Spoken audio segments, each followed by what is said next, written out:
Le thread d'aujourd'hui nous parle de la Coupe du Monde avec les pays africains qui peinent à s'en sortir, malheureusement.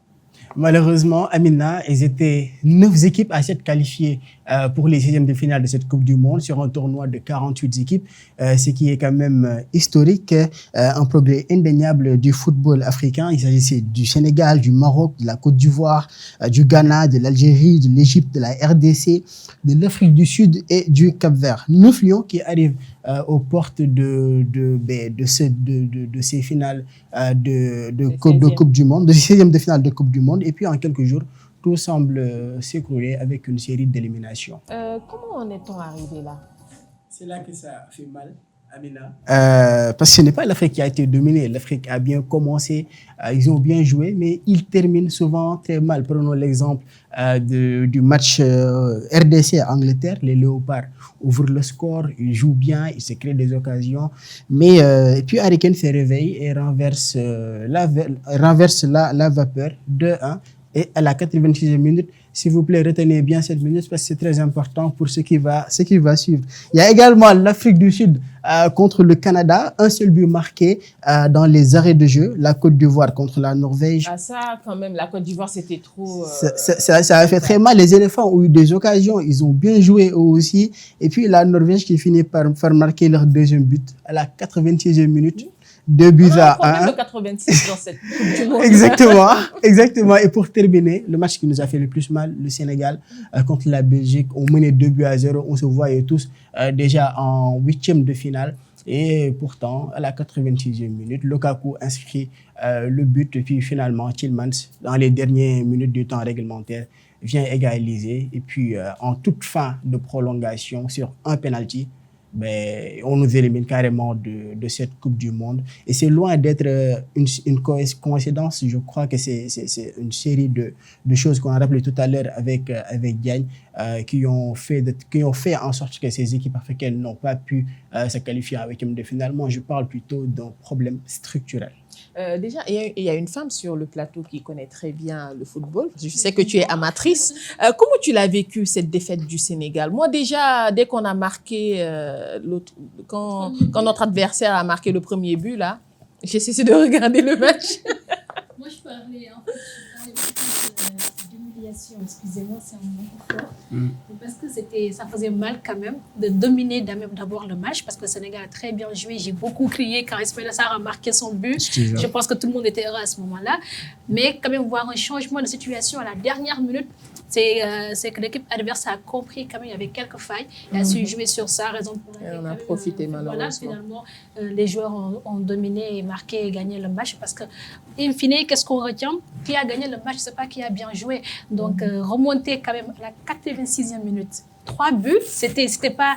En tout cas, ça ne faisait pas partie des pronostics ici au Sénégal. Mais bon, c'est une victoire amère, du moins une défaite amère.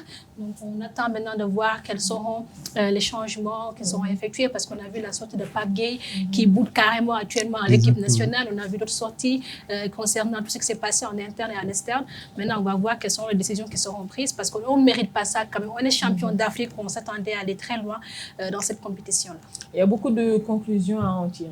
N'est-ce pas, Ibe? C'est sûr, beaucoup de conclusions. Moi, ce qui tantôt doit parler d'un problème logistique. Je ne sais pas si on doit dire logistique ou tactique, mais pour moi, il ne fallait pas être diplômé, entraîneur diplômé ou bien diplômé par la FIFA pour comprendre ces erreurs tactiques qu'a fait cet entraîneur.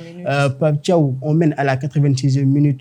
Tu as Pathé Ciss en défense. Il suffit que remonter Pathé Ciss au milieu de terrain et ramener un autre défenseur pour pouvoir conserver ton avantage.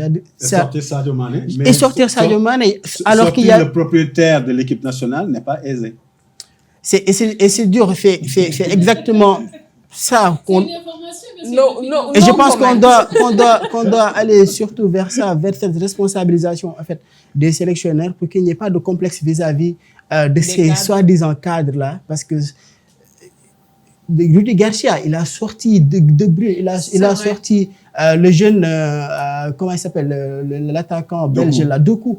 Il l'a sorti alors que c'était les têtes d'affiche de cette équipe belge. Il les a sortis en tout début de la seconde période. Mais parce qu'il lit les jeux, il voit que c'est des joueurs qui ne marchaient pas. ben, il les sort pour Rudy amener Garcia du qu'on sang, voyait assez souvent à l'écran en train de prendre des notes. Et ces Ouais, notes ont ouais. payé. Et j'ai détesté sa sortie après le match pour dire qu'on connaît ces équipes-là. C'est tout le temps très comme ça. discourtois, Ah, très déclaration. maladroit. Oh là là.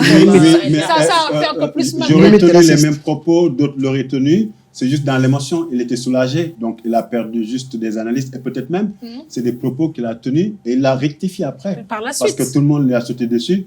Mais je pense que durant les moments d'émotion, c'est comme disait Modric, j'ai bien apprécié son propos de dire qu'il est dans des émotions qui sont négatives, il préfère s'abstenir. Ouais. Ça, c'est du leadership. Rudy Garcia ne l'a pas eu. Ayons-nous le leadership de comprendre qu'il a été tout petit dans son environnement petit. Évidemment. Peut-être. C'était tout pour le Pape Thiaw l'a rappelé, on l'a rappelé tout à l'heure, Willy, je crois que c'est toi qui l'as rappelé avec la sortie de Pape Gueye Pape Gueye. et de Abdou Diarra, des choix du coach qui ont été contestés par ses propres joueurs, ce qui est quand même assez grave. Donc je crois qu'on a beaucoup de leçons à tirer de cette élimination. Moi, je veux juste en venir aux solutions pour terminer. Je crois qu'on est sur la bonne lancée. Il y a des talents qui sont là, qu'il faut polir davantage. Et je crois que on doit plus miser sur ces formations-là, sur ces académies, sur Génération Foot, sur Diamba. Mais pas avec Pape Thiaw. C'est sûr. Il y a, avec il y a lui. une pétition qui a été lancée. justement. Pas avec Pape Thiaw. C'est sûr. Mais il faut y aller. Moi, je suis contre le fait, et j'assume ma position, qu'on attribue le tout à Pape Thiaw. Ce sont des responsabilités qui sont partagées.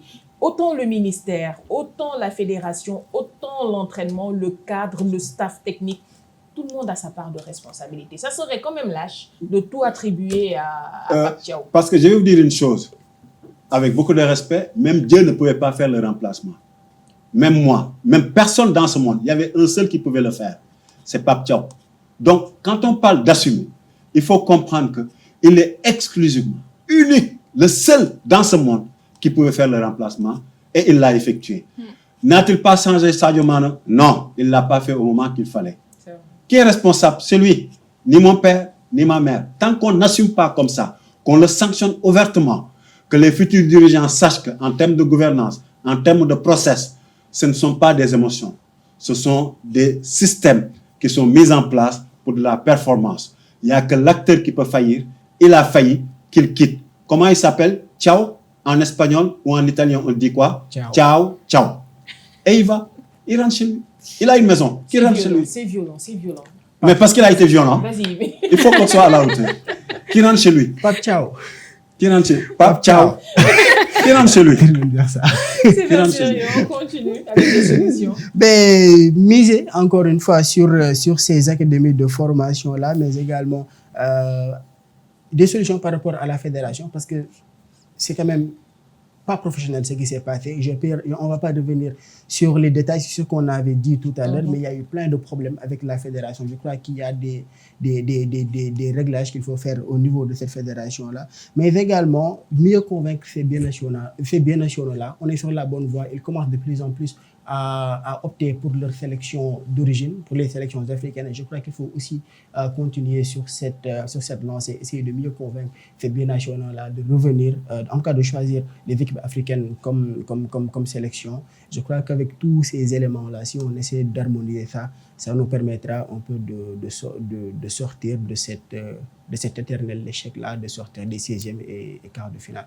Mais il faudrait le dire aussi, les binationaux ne vont pas venir se pointer comme ça en se laver. Il faut quand même les appâter, proposer un environnement et un cadre propice aussi à leur évolution. C'est sûr. Et c'est tout ça qu'il faut harmoniser. C'est sûr.